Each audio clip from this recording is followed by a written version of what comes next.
Comedian से Ukraine के राष्ट्रपति बने जेलेंस्की के जले पर नमक छिड़कने का काम किया है अमेरिकी राष्ट्रपति डोनाल्ड ट्रंप ने।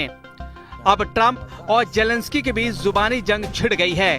ट्रंप ने जेलेंस्की को तानाशाह बताते हुए रूस के साथ युद्ध के लिए कटघरे में खड़ा कर दिया है। ट्रंप ने जेलेंस्की को एक तानाशाह तक बता डाला है और कहा कि अमेरिका से 350 अरब डॉलर लेकर जेलेंस्की वो जंग लड़ना चाहते हैं जो वो कभी जीत ही नहीं सकते। ट्रंप ने कहा कि यूक्रेन में जेलेंस्की चुनाव करा लें तो ये सब साफ हो जाएगा।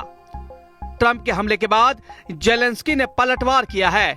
जेलेंस्की ने कहा कि ट्रंप झूठ की दुनिया में जी रहे हैं जो रूस ने तैयार की है। Хтось хоче мене поміняти прямо зараз, то прямо зараз ніяк не вийде. Я би так сказав.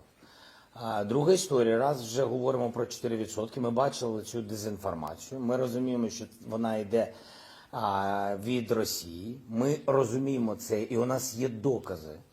दरअसल जेलेंस्की ने 2019 में 5 साल के कार्यकाल के लिए चुनाव जीता था, लेकिन रूस से युद्ध के चलते मार्शल लॉ लागू होने के बाद से चुनाव स्थगित होने के कारण पद पर बने हुए हैं। लेकिन जब ट्रंप ने तानाशाह बताते हुए चुनाव कराने की बात की तो जेलेंस्की ने सीधे तौर पर इनकार कर दिया। जेलेंस्की ने कहा कि मौजूदा समय में देश में चुनाव संभव नहीं है।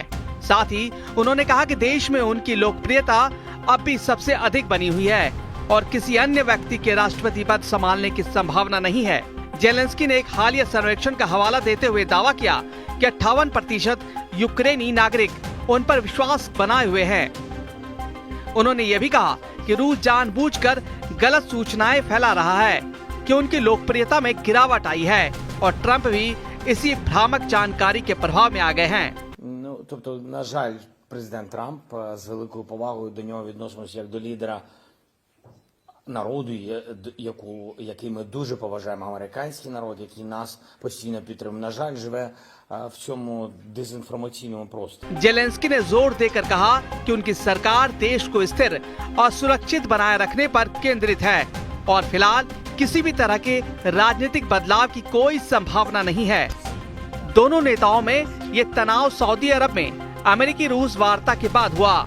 दोनों देशों के शीर्ष अधिकारियों ने सऊदी अरब में यूक्रेन युद्ध पर बैठक की, लेकिन यूक्रेन को इसमें शामिल नहीं किया, जिसके बाद से ही जेलेंस्की और ट्रंप के बीच तनातनी बढ़ती जा रही है।